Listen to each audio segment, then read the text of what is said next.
reporters circling. Noise is being made here. Joe Biden walking out.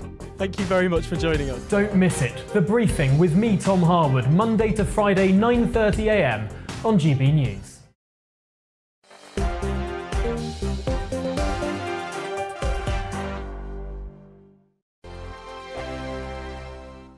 Hello, I'm Michelle Dewberry and you can join me every weekday 6 till 7 on Jubes and Kerr. Me and my panel will get stuck right into the day's events and I can tell you, in fact, I can warn you, expect some robust debates, some strong opinions and perspectives from both sides of the fence. It's about you at home as well. I love to read out all of your comments, or at least as many as I can. So join me, Michelle Dewberry, Monday to Friday, 6 till 7 on Jubes and Kerr.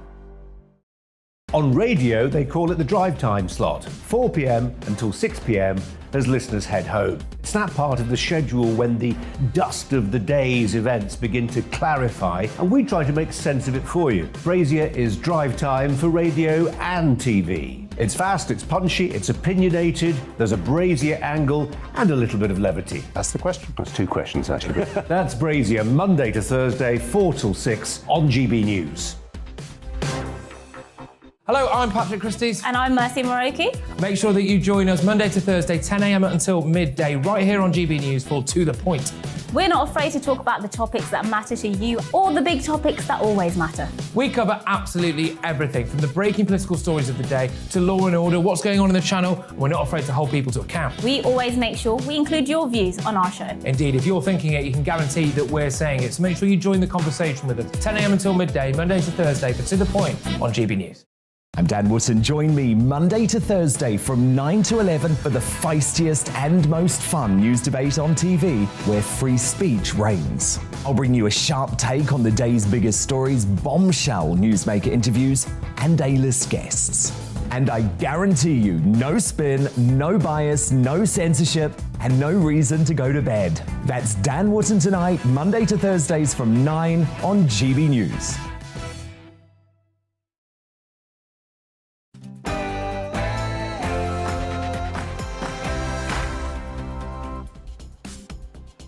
Good evening. For 11 days, the small migrant boats did not cross the channel. Many said it was proof the Rwanda policy was working. I told you last week it was nothing to do with that, but it was simply the weather. I've been out in the English Channel today. I'll report what is going on and show you something that's never been seen before on British television. Right to buy. Are the housing associations going to cooperate? And haven't we heard all this before from Conservative governments? And joining me on Talking Pints, best-selling author and a tabloid journalist with a broadsheet mind, I'll be joined by Tony Parsons. But before all of that, let's get the news.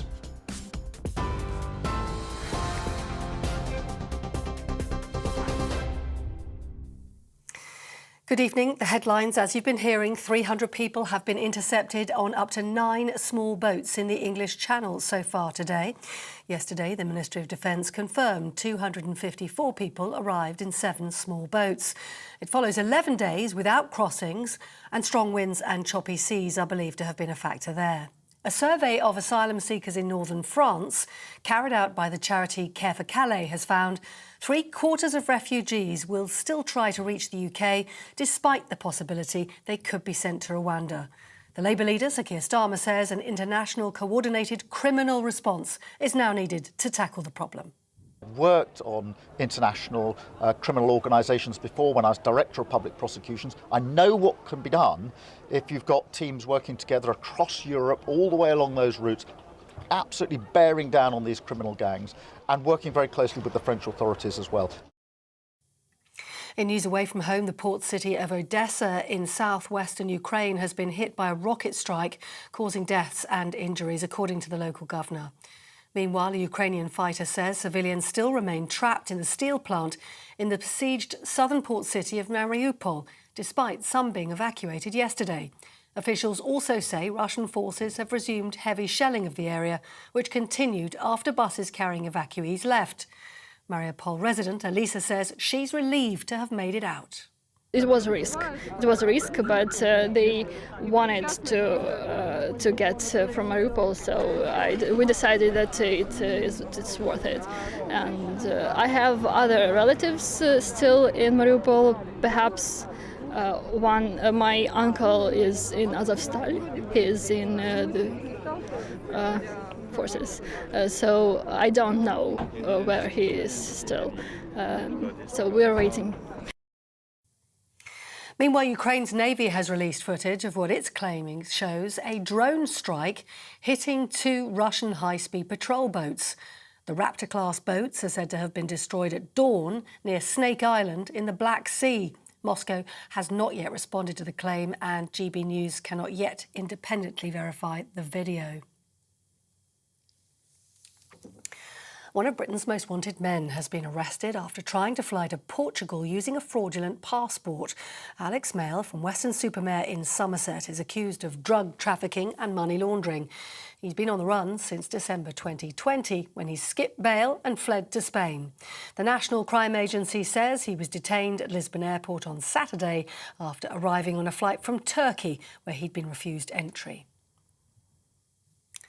The Prime Minister's considering giving housing association tenants the right to buy homes they currently rent. The Telegraph newspaper reports that Boris Johnson has asked officials to draw up plans to help young people struggling to get on the housing ladder in England. On TV, online and on your radio via DAB+. You're with GB News, and now, Farage.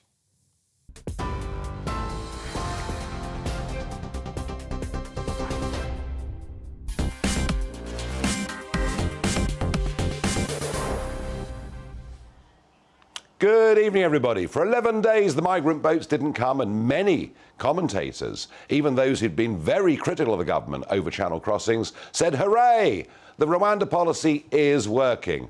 I told you here last week it had nothing to do with that, but more to do with the persistent northeasterly wind in the English Channel for that period of time. Well, I went out into the English Channel today, but some people didn't think I should be there. It's very interesting, actually. Footballing superstar Gary Neville had this to say. Well, I suppose people are entitled to their opinions, but it's as if people like Gary Neville, the super liberals, Gary, of course, a Labour supporter, but it's as if they think it's actually wrong, ghastly, terrible to even cover the subject. They don't want to have a debate. Well, Gary, if you want to come on this show, I promise you, you can come and have your say, and we'll do it in a civilised way. But I won't be stopped by people saying I shouldn't do something. I want the truth to be out there. So, out there in the channel today, there are probably 350 people that have crossed so far today. There could be more as the evening develops. That was after 254 crossed yesterday. Channel crossings are running at 4 times the number of last year. If that keeps going, it'll be 100,000 people. Today, as with most days, it was 90% young men. There were, of course, some women and children. Let me show you some footage of what I saw today in the English Channel, and keep your eyes peeled. There's something in this video that's never been seen before. So another morning in the Channel, it's 5:30, there's the Dover lifeboat going out, they're out, there are naval vessels in the Channel already, Border Force will be out soon, there are drones going up, there's a helicopter out, every single day. This is an absolutely massive operation whenever the weather's come. But we talk about the £5 million a day that it costs to put people in hotels. Goodness knows what this costs every single day. This is Dover Coast Guard. Got a small radar target. Have you seen any small craft whilst you've been transit in the north-eastbound lane of it? We're right on the edge now of French and British waters. As you can see, 4 men 10, the French naval vessel has escorted this migrant dinghy from a quarter of a mile off Cap Finisterre. They're just about to cross the line into British waters. We're here. There's no naval vessel, there's no Border Force vessel or lifeboat vessel at this moment here, because you know why? They're busy. You can see this boat and you can see the amount of water that it's pushing up. And my guess is they're all going to be very, very wet. That's because of traffickers' greed. This boat is completely overloaded with people. We've just called the Coast Guard, so we've called this one in so they know the exact location of it. Everybody on board there is safe. Look to me, maybe a couple of women and 18 men, something like that. So that actually is one of the more traditional ones that are across the Channel, one of the smaller ones. The bigger ones tend to have 40 on. But as I say, all the assets, despite the massive size and cost of what we've got, all the assets are currently being used, and I still can't help thinking this isn't anything other than a very expensive taxi service for criminal trafficking gangs. Interestingly, a report earlier on in the channel today that one of the boats, the person at the helm, doesn't pay. Effectively, the person at the helm is a trafficker. Somebody on one of the ferries saw the guy at the helm take his coat off and chuck it in the sea so he could not later be identified. These are the kind of tricks we're seeing in the English Channel. We have now seen, in the last couple of minutes, 3 of the people on that boat throwing their mobile phones into the water. It was interesting. One of them, I won't say who, we saw on the telephone basically describing who we were, clearly speaking to somebody in England. Of that I've got no doubt at all, but 3 of them we've seen throwing their phones into the water. If these were legitimate refugees, why would they need to do that? So this is Hurricane. It's a former wind farm boat that's now being used by Border Force, and he's going to come and pick these people up. And what will probably happen then is the Royal Navy will then come along and tow the empty dinghy back into Dover Harbour. So Border Force Valiant is behind me. It's loading up. We're told that it's full and can't take any more people on board, which is a problem because a little bit further out, as we speak, there's a search and rescue operation going on. The helicopter's up and there are 35 people apparently in some trouble. But just to think, you know, it's full. I don't know what kind of assets we're going to need in the English Channel in June and July of this year, because the numbers coming are going up and up and up. And if the Rwanda policy is going to work, they better get started pretty damn quickly. So, did you spot it? Did you spot the mobile phone being thrown into the sea? We saw 3 of them do that on that boat today. I put it to you, if somebody is a genuine refugee with nothing to hide, why on earth would they throw away their identity documents and their mobile phone? Of course, the British government do give them a brand new mobile phone pretty much as soon as they arrive. But it says to me something's wrong about all of this.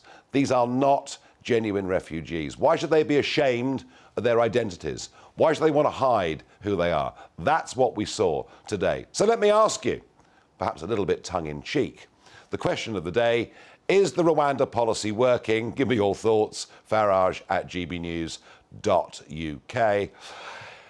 Let me say this. The Rwanda policy, in my opinion, can be a serious deterrent to paying 3,000, 4,000, 5,000 euros to a trafficker to get across the English Channel. But it has to happen. And time and again, we've heard of policies like pushback that actually come to nothing. Time and again, we've been told, actually, we're going to start sending people back to France. We're going to begin deportations. None of it has ever happened before. And until it does, this is going to continue. Looking at the weather forecast, I would be very surprised if several hundred people a day don't come for at least the next week. Let me know your thoughts. Farage at gbnews.uk. I'm very pleased to be joined today by Alexander Downer, former Foreign Minister of Australia, former High Commissioner, of course, to Australia here in the United Kingdom. Your thoughts on the Rwanda idea, please. Because, well, I mean, just before, you've lived through all of this in Australia. We have lived through exactly what you have seen from today when you went down to the channel. It's exactly what was happening coming across to Australia from, in that case, from Indonesia.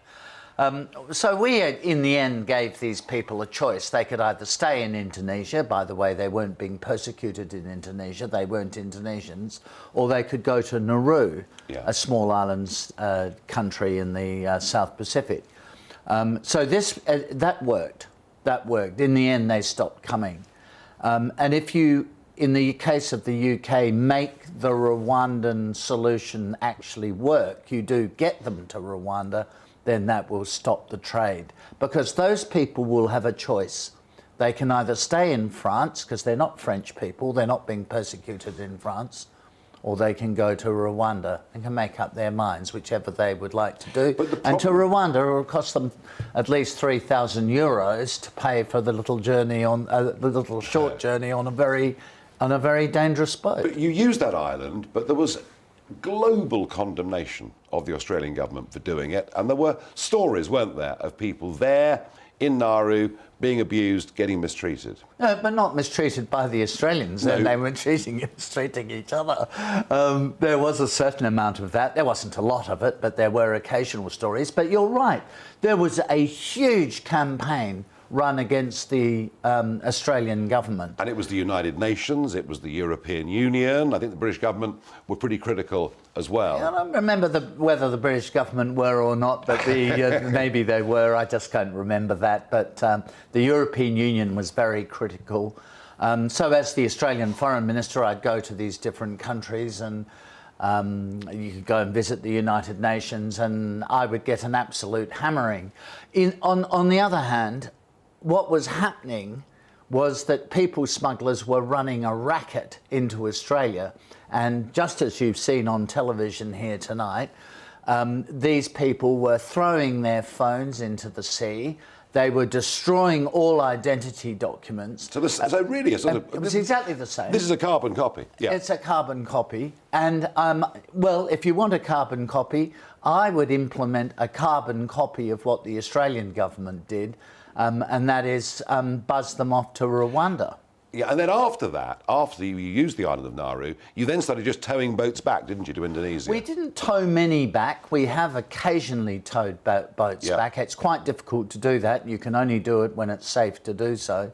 So, I mean, looking at the television tonight, you can see that across the channel, they are just tiny little, you know, they're like children's toys that you have at the beach. Little rubber rafts. It's very difficult to tow something like that back, and it being safe to do so, it's very difficult. It's a good idea, but it's very hard to implement. The best thing to do is to transfer these people as quickly as possible, as efficiently as possible to Rwanda, and you won't have to send many of them there, but once they know they're off to Rwanda, you can rest assured they will stop coming. But is it going to happen?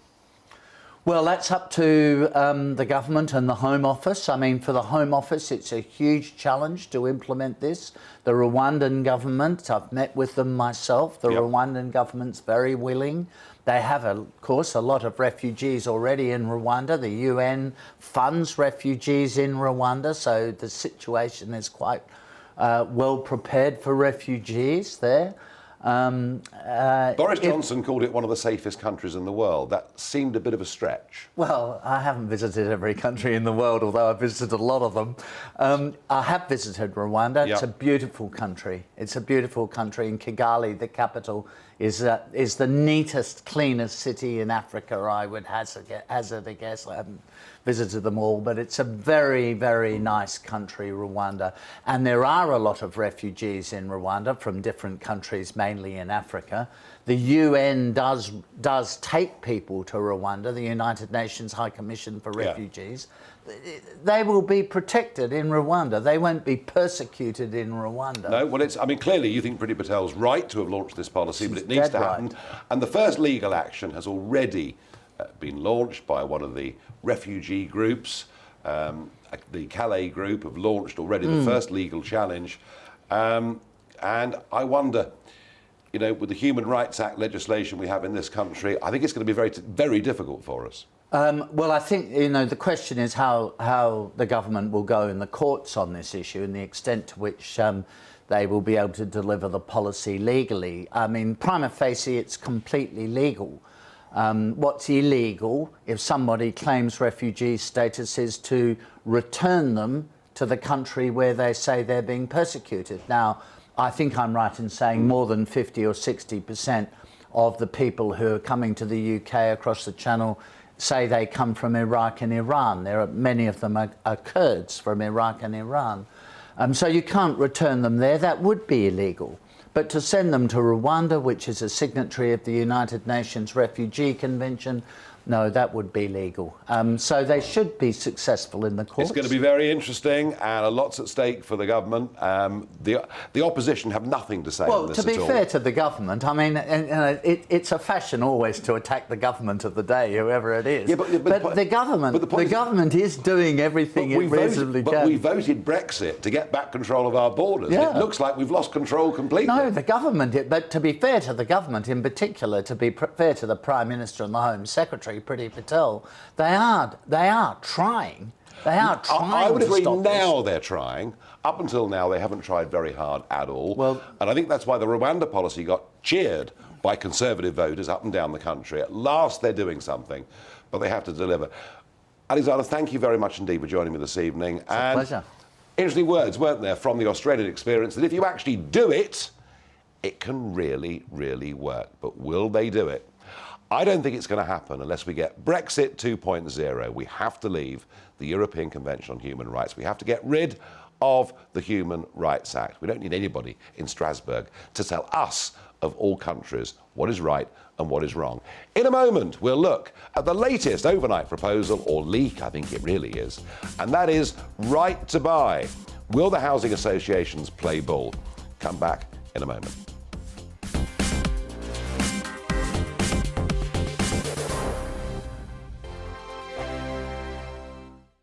Hello, I'm Michelle Dewberry, and you can join me every weekday 6 till 7 on Jubes and Kerr. Me and my panel will get stuck right into the day's events, and I can tell you, in fact, I can warn you, expect some robust debates, some strong opinions and perspectives from both sides of the fence. It's about you at home as well. I love to read out all of your comments, or at least as many as I can. So join me, Michelle Dewberry, Monday to Friday, 6 till 7 on Jubes and Kerr. On radio, they call it the drive time slot, 4 p.m. until 6 p.m. as listeners head home. It's that part of the schedule when the dust of the day's events begin to clarify, and we try to make sense of it for you. Brazier is drive time for radio and TV. It's fast, it's punchy, it's opinionated, there's a Brazier angle and a little bit of levity. That's the question. That's two questions, actually. That's Brazier, Monday to Thursday, 4 till 6 on GB News. Hello, I'm Patrick Christie's. And I'm Mercy Moroki. Make sure that you join us Monday to Thursday, 10 a.m. until midday, right here on GB News for To The Point.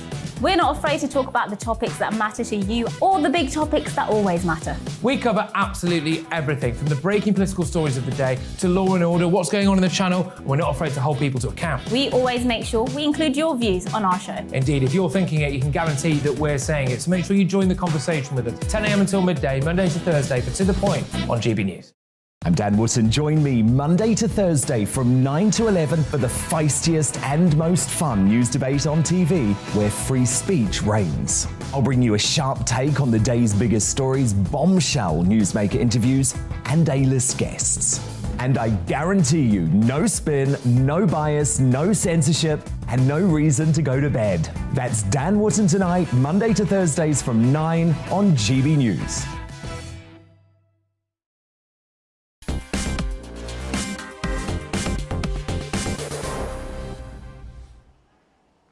I asked you, is Rwanda working? Some of your reactions. Having a policy is meaningless. I very much expect not one single person will end up there. This is all a big con, says a Twitter user.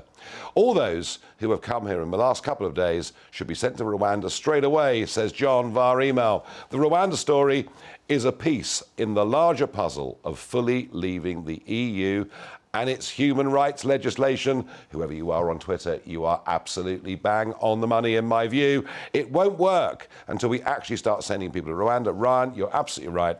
Having lived in a safe African country for 20 years, I don't understand how it's inhumane to get asylum seekers processed and potentially having refuge there, says Maya. And certainly the words of Alexander Downer on this from his experience of Australia were very, very interesting. Now, right to buy. Yes, it's back again. It appeared in David Cameron's 2015 manifesto. I'm not sure really too terribly much happened after that, but we may have a cost of living crisis, but many people have simply nowhere to live. There are 1 million people on the waiting list for social housing. For many, many people, it isn't just generation rent. Many people, particularly in areas like London, can't even afford the rents and are living with mum and dad. We have a massive, massive housing problem. Is the government sincere? Is it on the right tracks? What are the lessons we can learn from the past? Well, Jeremy Leaf joins me, former residential chairman of the Royal Institute of Chartered Surveyors, North London estate agent, and a student of housing for many years. Jeremy, quick recap on the 80s. Mrs. Thatcher comes to power 40 years ago, gives people in council houses the right to buy. Many take the option. They get houses at incredibly good prices. They were thrilled. They became Tory voters. I've knocked on the door of elderly people who say, we're so grateful to Mrs. Thatcher. And it all seemed to be, from my perspective, a fantastic success. But there was a problem, wasn't there? We didn't seem to replace any of them. Well, that was the point. And it's the same again. The questions remain unanswered. How are we going to replace the stock? Most people accept there's that unanimity on the housing crisis is we don't have enough affordable housing. And it's all very well to have another new policy, which sounds very good, and it's always going to be very popular. But how are we going to replenish that stock? So housing associations, that's what the government's saying. It's going to get housing associations to sell off their stock of property to people at, I say knockdown, I mean relatively cheap houses. Does the government have the power to say this to the housing associations? I mean, if it was council houses, councils and government can do it. But when it's housing associations, it all seems pretty difficult and quite vague to me. It is at the moment. We're short on detail. I think from a housing association perspective, they want to know how are they going to be compensated and how is their stock going to be refreshed, because they don't want to just give it away for nothing and they want to know what's going to happen. We need more detail. What the discounts are going to be, what's the replacement programme going to be, will there be enough housing just to rent without buying, correcting some of the issues that weren't corrected before. Did the 2015 manifesto pledge to do something lead to anything at all? Very, very little. When we had a change of leader, Mrs. May came in, that seemed to coincide with that policy getting kicked in the long grass, and it was largely forgotten. But it's a very popular policy. It was quite interesting. In 1997, I was looking back at some of the, I'm old enough to remember all that. In 1997, when Labour came in, they didn't chuck the policy out. They didn't change it. They didn't because they knew it was a very popular policy at that time. Of course, the people who benefit were very happy to do so. We have a population that is rising by about 500,000 a year. I mean, these are unprecedented rises in population. Yet we build 200,000 new homes a year. I mean, we're just about keeping up, but not really. So what's the answer to this? I mean, number one, with the housing stock that councils have, etc., housing associations, if they sell off, they've got to replace. And I think we would all agree on that. We've learnt that lesson. But more generally, is it large-scale house building that we need? Well, it's never one single policy. It's not one silver bullet. Yes, we do need to build more properties. Yes, we need to bring empty stock back into use. Yeah. Yes, we need to develop more on brownfield property. Yes, we need better, faster planning policies. We need a lot of things. Not just one policy is it going to fix it, but it may be a start if the rules are set right and the levels are right in terms of the discount and the stock is replaced. It could be a catalyst for other change. And in terms of the private sector, governments giving local council areas and authorities targets, you've got to build 28,500 houses. And what we're beginning to see is political opposition at local government level to national government right across the country. And this big uptick in house building, it simply isn't happening, is it? Not fast enough. It is. There's lots of good projects happening, and they are starting and coming on stream, but it's not happening fast enough. Otherwise, we would see it in the housing market figures, in the pricing, and we'd see the housing waiting lists coming down, not so many issues. I mean, I'm in the business every day of the week, have been for many years, and I don't see any changes particularly. I see some improvements, but not happening fast enough. Is the housing market slowing? Generally, in terms of it is a little bit, because prices will not be, won't go up as fast as they were, say, last year, because there's obviously great concerns about rising interest rates and inflation, and that's bound to affect confidence and to take on debt, and therefore the market will slow. But the overall shortage of property, which you alluded to earlier, is going to keep prices rising, albeit more slowly than they were previously. Yes, I must say my feeling is the bottom, lower end of the housing market is propped up by demand that considerably exceeds supply. Is there anything hopeful you can say to young people out there who want to get on the housing ladder? Well, if prices do level off a little bit, it is very, very tough for people, and not just in houses to buy, but to rent as well. Rents have gone up quite a lot. But I think this might create some balance. I think we need to get more stock on the market, more building, as we said earlier, and that will help to keep prices in check and make it affordable. Because those young people, particularly at the bottom of the ladder, they are absolutely vital to it, because they trade up from the bottom rather than, say, investors. It's getting that start, isn't it? Getting the start, and it has implications for the rest of the market. And one last thought on all of this. You know, politically, it's been suggested before that we stop foreign buyers coming in and buying up, you know, half an apartment block in London. It's very tough to do that and be a global trading nation, isn't it? It is tough, and there has been talk of trying to stop that. Other countries have started it. But what a lot of people don't appreciate, there needs to be, it's all very well to do that, but you need to somehow substitute that initial investment, because often that initial investment, whether it comes from buy-to-let people or people who are based abroad, they often providing the finance to allow the rest of the development, maybe affordable housing as well, to get built. And if it didn't have that initial kick, it wouldn't happen. So it can be useful. It can be very useful. Interesting. Jeremy Leaf, thank you very much indeed for joining us. And this issue is interesting, isn't it? It's rather like the Rwanda issue. You know, if the government is able to do it and does do it, it will be immensely popular. Just think of it, 1 million people on the social housing waiting list, let alone those who simply cannot get a foot on the rung of the private property market. And, you know, for the under 40s, right across this country, it is increasingly becoming a source of great, great anxiety. Now, moving on. This time last week, we were going through one of those quite regular Westminster periods of hysteria. Glenn Owen, the political editor of the Mail on Sunday, had written an article, and he'd said that a Tory MP had said to him that Angela Rayner has a tactic, that there she is in PM queues or whenever Boris Johnson's at the dispatch box, and she crosses and uncrosses her legs as a means of putting him off. Now, this was met with howls of indignation.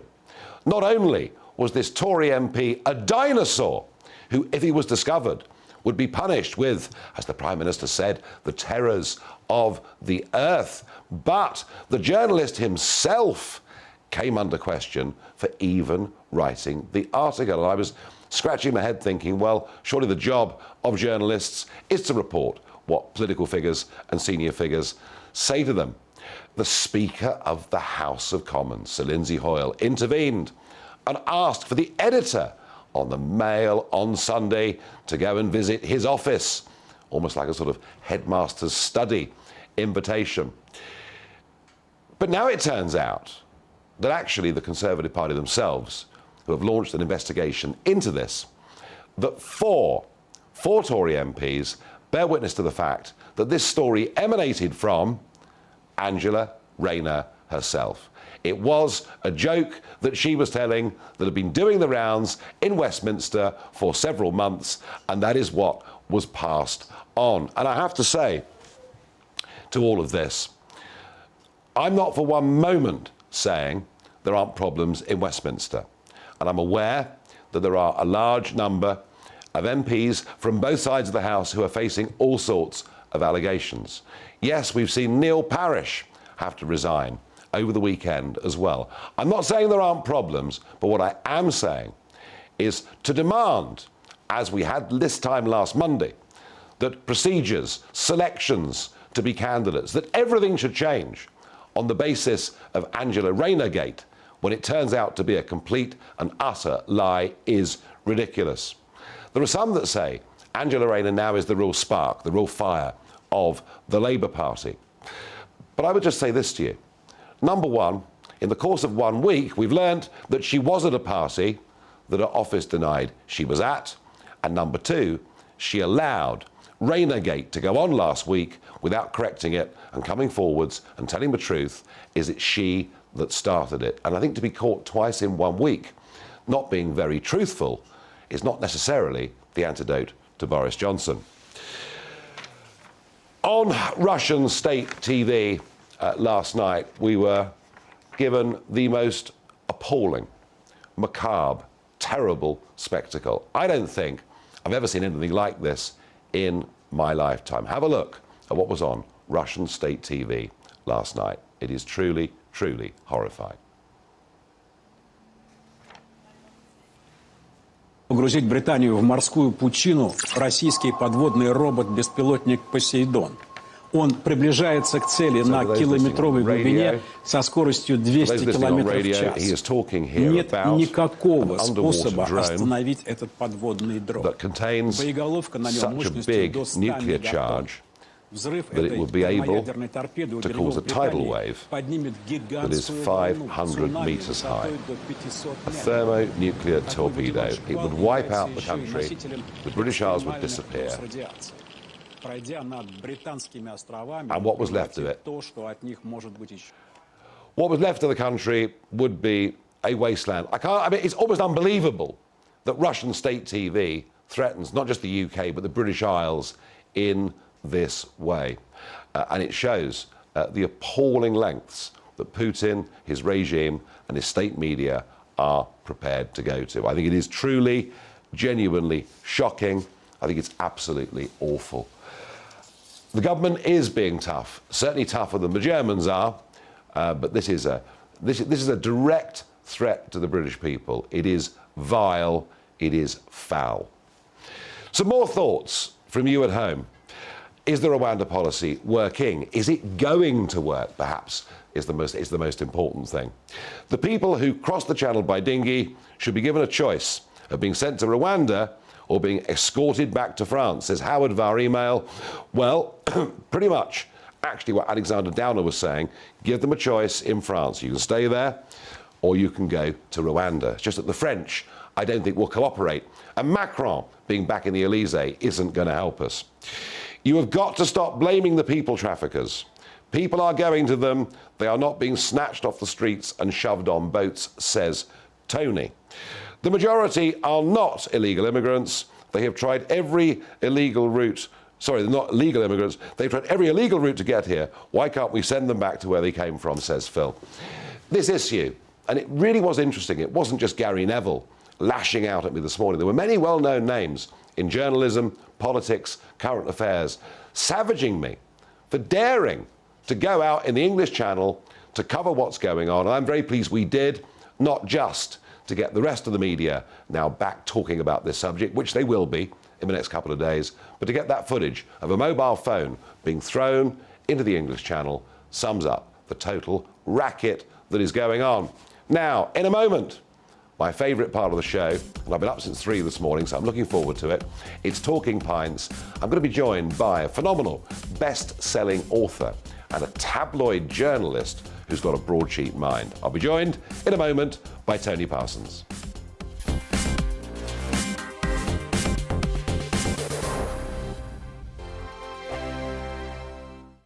Hello, I'm Michelle Dewberry, and you can join me every weekday 6 till 7 on Jubes and Kerr. Me and my panel will get stuck right into the day's events, and I can tell you, in fact, I can warn you, expect some robust debate, some strong opinions and perspectives from both sides of the fence. It's about you at home as well. I love to read out all of your comments, or at least as many as I can. So join me, Michelle Dewberry, Monday to Friday, 6 till 7 on Jubes and Kerr.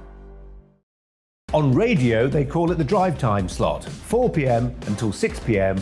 as listeners head home. It's that part of the schedule when the dust of the day's events begin to clarify, and we try to make sense of it for you. Brazier is drive time for radio and TV. It's fast, it's punchy, it's opinionated, there's a Brazier angle and a little bit of levity. That's the question. That's 2 questions, actually. That's Brazier, Monday to Thursday, 4 till 6 on GB News. Hello, I'm Patrick Christie's. And I'm Mercy Moroki. Make sure that you join us Monday to Thursday, 10 a.m. until midday, right here on GB News for To The Point.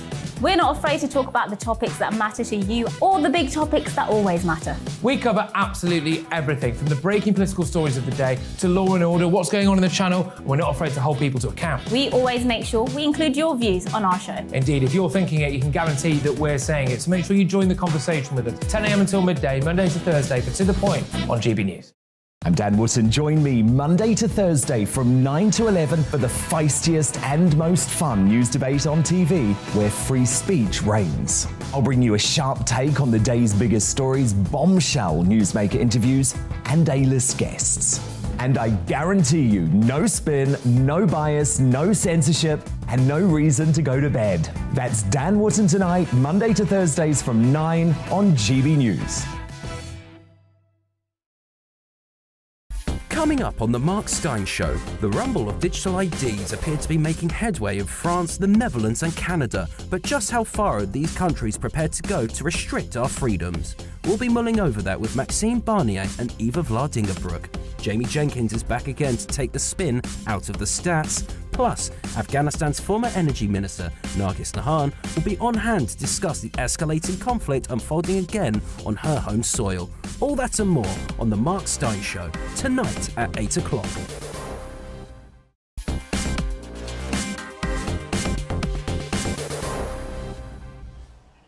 It's Talking Pints. Yes, it's that time of the day, and I'm very pleased to be joined by best-selling author, journalist extraordinaire, man who has very strong opinions. In fact, a man whose opinions on the European Union make me look like a shrinking violet. Yeah, it's Tony Parsons. Tony, welcome to Talking Pints. Good to see very you. Cheers. Good to see Cheers. you. Cheers. Cheers. First today. Tastes good. And you're a watcher of Talking Pints. I'm a watcher of Talking Pints. I'm happy and honoured to be invited. I can die happy now. I was hoping for an Oscar for a Best Adapted Screenplay and to be invited on Talking and to be sharing a pint with you at 7:30 in the evening. So well, I'm very, very pleased you're here. Now, your story is an amazing story because you kind of go from council house boy in Essex, you're leaving school at 16. What O-levels did you get? I got a handful of O-levels. I went to a grammar school that became a comprehensive, and I kind of drifted away from it. I mean, when it was a grammar school, and I was under the academic cosh, I kind of responded to that, and I did very well academically. And then we became a comprehensive, and it was, you know, we don't really, you can come if you want, or you can bunk off if you want.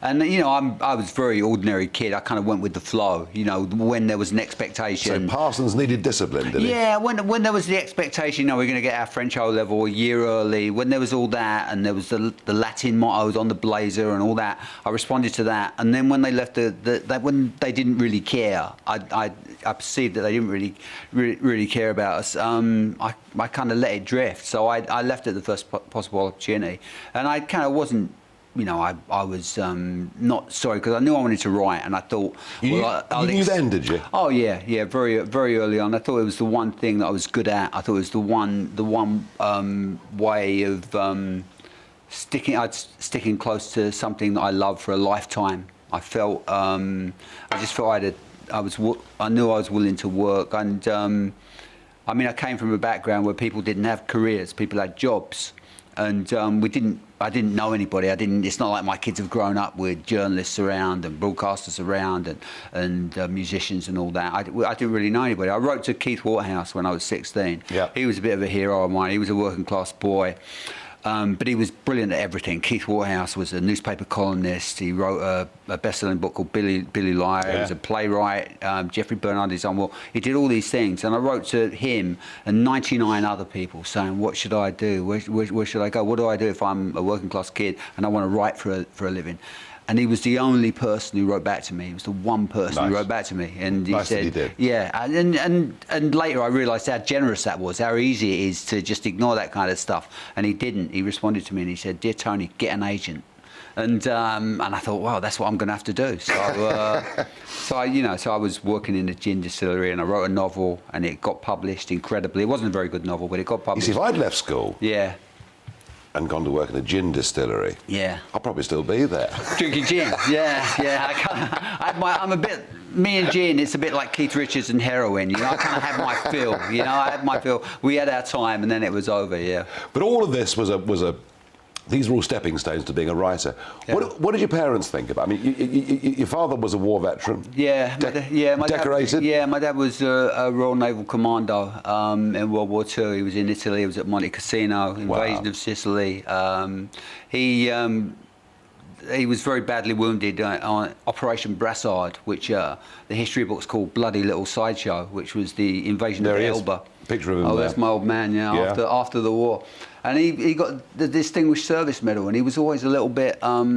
And that's an incredible honour. That's the second highest award for valour. And but when they thought he was going to die, they told him he was going to get the VC, and so he was always felt a little bit robbed. He got a DSM, which is an incredible, unbelievable honour. Well, but I'm sure you'd rather have your dad than a posthumous VC. And get born. Yeah, absolutely. Yeah. So, but he was. So did he encourage you? Did mum and dad encourage you? My mum was very creative. My mum had 6 brothers, and she was self-taught piano player. She wrote poetry. She was very creative, so she kind of understood, I think, more than my dad did. When I think my mum understood the creative impulse and the wish and the aspiration to tell stories, to kind of break out of the world that we lived in, and I think my dad didn't get it as much. And he said, the one thing he said to me was, I don't know anything about this writing game. I don't understand. What are you going to do? I don't know if you're going to get your heart broken. He said, the one thing I'd say to you is keep earning. Whatever you do, keep earning. Dream big, but keep earning. And it was great advice, because it made me, because it made it more like a job. It made writing, that I was aware that I had responsibility to my loved ones, to my family, people that I support, that I just had to keep that money coming in. So that's why I've always kind of, written for newspapers and magazines, as well as the books. Yeah, actively, and you still. I mean, you've worked for everybody over the years. You've worked for the Mirror and pretty much everybody. You've been at the Sun for 10 years or whatever it is. Yeah, and you do your Sun on Sunday. I do, and and print journalism is changing. So many of my old colleagues have have left the industry, and I feel like I'm a milkman. I'm happy to still be giving the housewives a bottle of my Gold Top every Sunday morning. Well, how much of your work's online now? I mean, the newspaper itself. The newspaper itself. Obviously, I can read what you've put in your Sunday column, which I always do. I can read that online if I want to. But do you yourself, as a writer, are you using all sorts of blogs and different platforms? No, I don't really. I'm old school. I'm old school. I like print. I like newspapers. And with the books, I prefer a solid book. I prefer a real book rather than the Kindles and the other stuff, which is very important these days. And in books, the sales are like 50-50 now. Yeah. So it's very, very important. But I just like the feel of, I like those inky fingers. But Fleet Street, when you joined what was actually Fleet Street, and the newspaper industry was buzzing, and it set the agenda, and it did turn elections. It must have then been a very exciting place to be. It was, and whenever there was a new editor at the newspapers that I worked for, the first call that they got was from 10 Downing Street.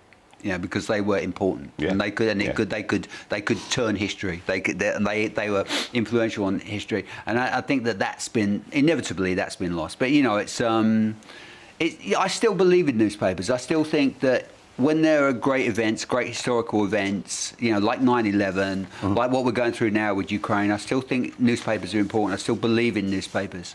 They are important, but you're not exactly backwards in coming forwards, are you, in terms of what I mentioned earlier? I mean, you are. When did you first become a Eurosceptic?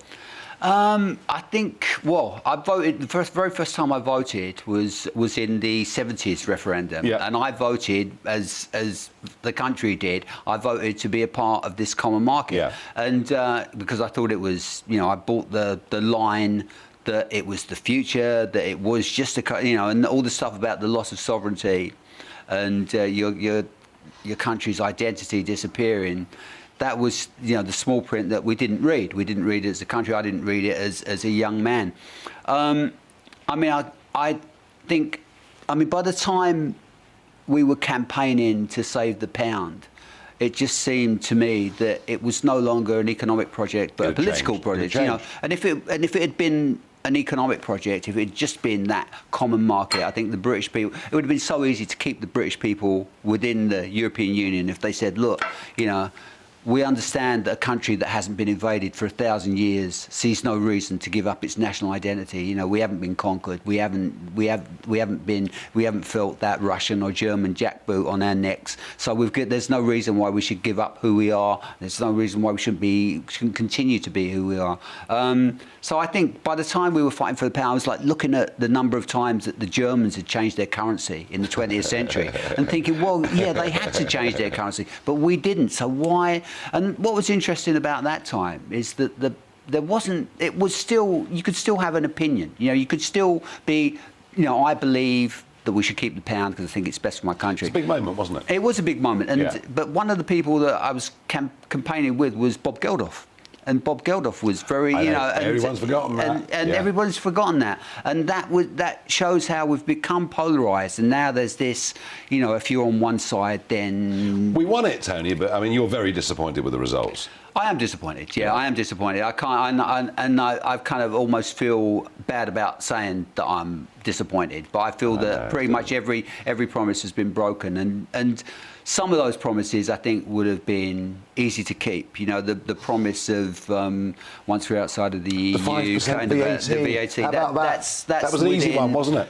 That's not an intractable problem. That's within the government's gift. And controlling borders. Yeah. Well, controlling borders. You know, it should be.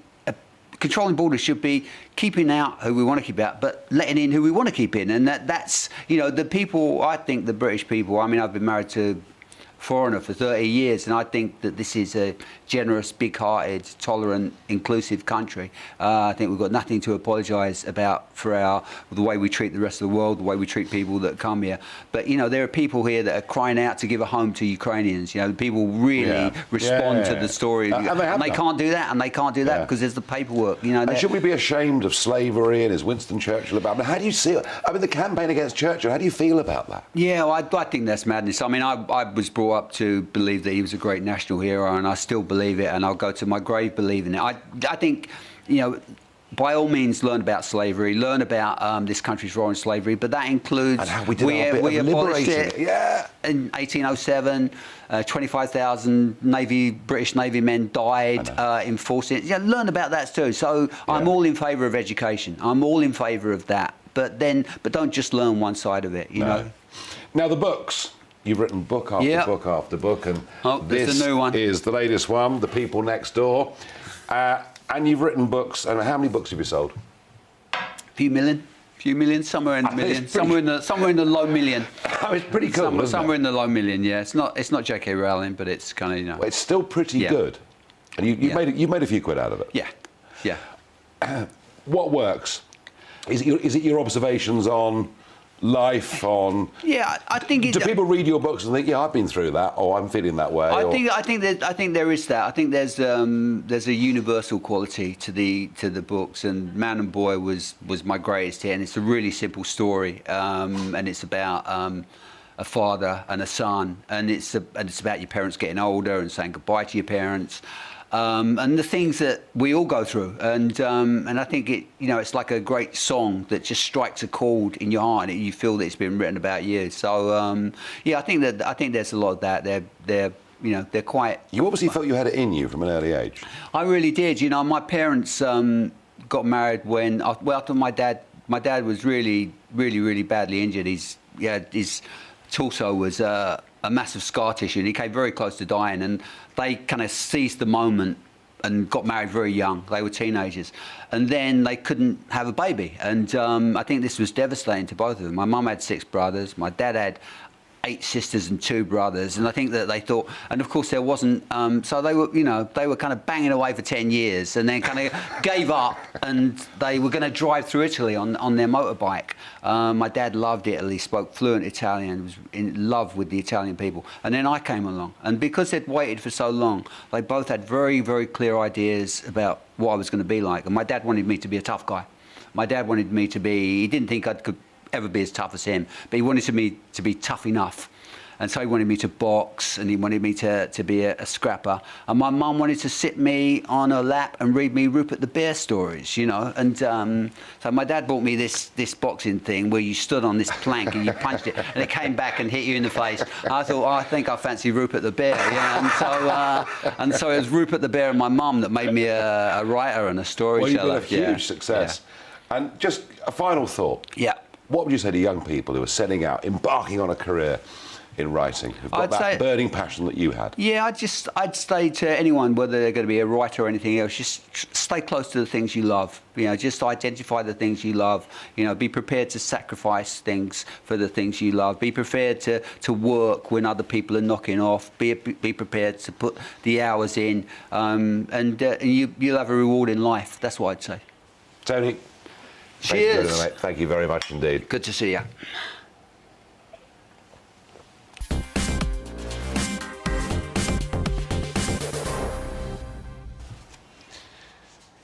Now, Gary Neville has provoked quite a reaction, and I've got one or two of them here.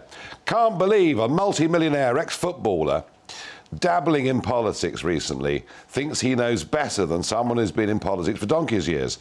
It's a bit like a 16-year-old kid in a Man United youth kit lecturing Ronaldo about football. Well, you know, the fact that I've done politics for a long time doesn't mean I'm always right, believe you me. However, what is right is to make sure that people actually get the truth about what's going on, because what's happening in the channel, 2 years ago, mainstream media were willfully ignoring it. More on Gary Neville. Once again, moralising when you don't actually know what you're on about. The majority of Brits want illegal immigration to be stopped, and more support that oppose the Rwanda policy, both Conservative and Labour. Thoughts on Rwanda, Tony? I don't think it's going to work. I think that even with Macron in the Elysee Palace, I think two great nations like the UK and France should be able to smash what is essentially a bunch of gangsters. I think it shouldn't be beyond our capabilities. Even if there's someone who smeared the Oxford AstraZeneca, even if there's someone who will always resent us for Brexit. He does behave terribly. He does. He behaves abominably, and he actually costs lives. So I really think that Macron costs. But I still think that the UK and France should be able to smash what is essentially a bunch of gangsters. You know, we stand up to Russia. You know, we stand up to terrorists. We should be able to deal with some gangsters in the north of France. You know, we should, and we should be able to do it. That's what they are, gangsters. Absolutely. And one last thought on the Gary Neville saga. I get one here. He's just got a different point of view to you. I have a different point of view to you too. You need more tolerance. No, I think you're missing this. I'm the tolerant one. He's the intolerant one. I'm happy that I've got a different point of view to Gary Neville. The fact that I go out into the channel, cover this story, show what's going on, get a lot of other media and broadcasters covering this, which they wouldn't have done. That is about open, free debate. And Gary is welcome to come on this programme anytime he likes, and we'll have a very, very civilised point of view. Good. Farage the Farage. Would you buy a pub, says Ryan. You must be joking. Anyone that likes a pint as much as I do, the biggest disaster in their lives could be to buy a pub. It makes no sense at all. Right, we're done for the evening. Tony, all my guests, thank you. Mark Stein up next. Have a look at the weather in a moment. The channel's going to be flat calm. They'll come again, I promise you. Looking ahead to tomorrow's weather, and the UK is looking mostly cloudy to start the day, with patchy light rain and a little hill fog. Let's take a look then at the details. It'll be a mild and rather cloudy start to Tuesday across southwest England, but it will be mostly dry. There'll be sunny spells and also a little patchy mist. The southeast will also have a cloudy start with limited bright spells. The cloud thick enough for a little light rain or drizzle. South Wales will start with some bright or sunny spells, but it will be rather cloudy towards the north and east, where there might be some rain. It'll be cloudy and a bit murky in the northwest of England, some patchy hill fog and some light rain or drizzle, but brightening up through the morning. Damp and murky conditions, though, across the northeast of England on Tuesday morning. Patchy coastal hill fog and light rain or drizzle at times. And a similar story for southern Scotland. A grey and damp start with low cloud and hill fog likely. The cloud thick enough for patchy rain and light drizzle. Northern Ireland having a drier start, but it'll also be rather cloudy with the odd bright spell. Some patchy mist or fog possible, but dry for most. The cloud breaking in southern areas to sunny spells and scattered showers, remaining cloudy though, with patchy rain in the north. And that's how the weather's shaping up during tomorrow morning.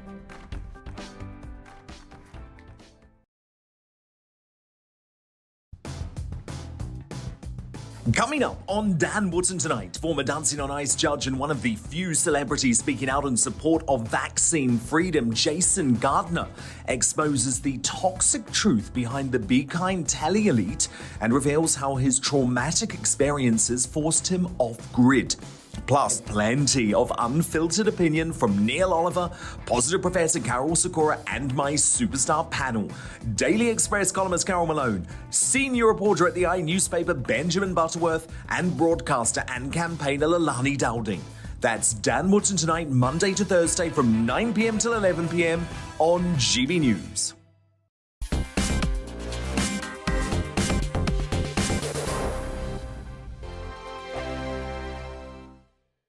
Hello, I'm Michelle Dewberry and you can join me every weekday 6 till 7 on Jubes and Kerr. Me and my panel will get stuck right into